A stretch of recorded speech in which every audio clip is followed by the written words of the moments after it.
A lot of EDD students will hit the literature review and realize something fairly unsettling. They are reading constantly.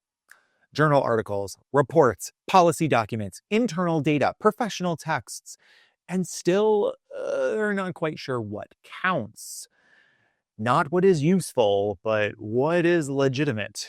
Because somewhere along the way, many people absorb the idea that literature means one thing: peer-reviewed journal articles, published by academics, written for other academics.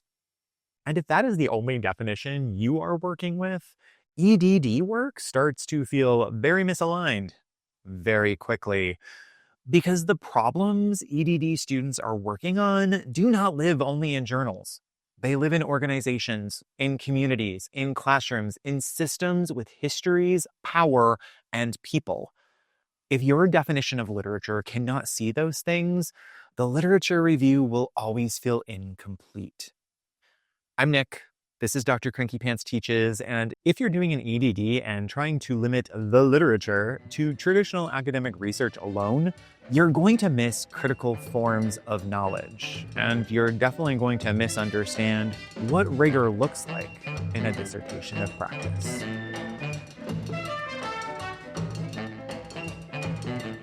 In EDD work, literature is not just scholarly research. It is scholarly research plus. And that plus is not an add-on. It's literally a requirement, shaped by the obligation to understand and improve practice in real systems. So let's talk a little bit about what that includes. Scholarly research still matters. Peer review studies provide tested theories, established methods, and patterns that extend beyond a single setting. They help you understand how similar problems have been framed, studied, and addressed elsewhere. And in EDD work, scholarly research often helps with clarifying how a problem has been defined, identifying possible explanations, and understanding what kinds of interventions have been attempted, as well as anticipating unintended consequences, because they do happen.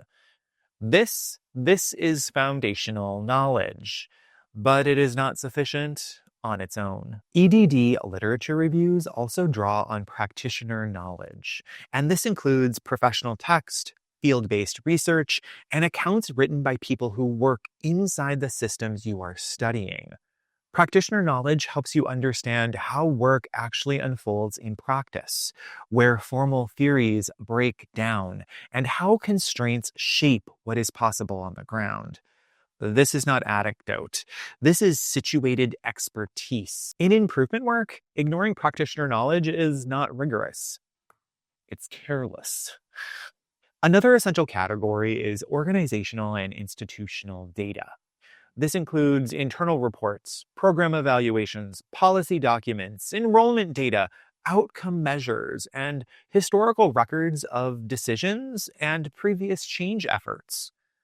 For EDD work, this material often provides the most precise picture of how a problem shows up in a specific system. Organizational data helps you see patterns over time, points of tension, misalignment between policy and practice, and constraints that shape decision-making.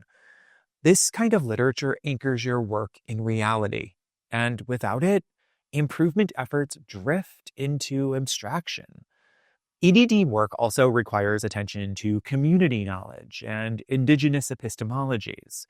Many problems of practice are embedded in communities with long histories and ways of knowing that do not appear in academic journals. Community-based knowledge helps surface how problems are experienced, whose voices have been marginalized, and what counts as meaningful change from the perspective of those most affected. Indigenous epistemologies, in particular, challenge dominant assumptions about knowledge and evidence, as well as progress. Including these forms of knowledge is not about inclusion as decoration.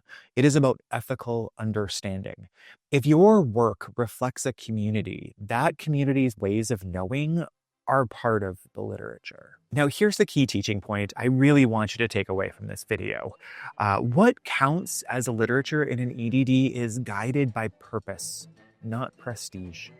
The guiding question is not, is this source academic enough? The guiding question is, does this source help me understand this problem well enough to act responsibly in this system? And that question demands judgment. And judgment is a form of rigor. This is why EDD literature reviews often look different from PhD literature reviews. They are more eclectic by necessity.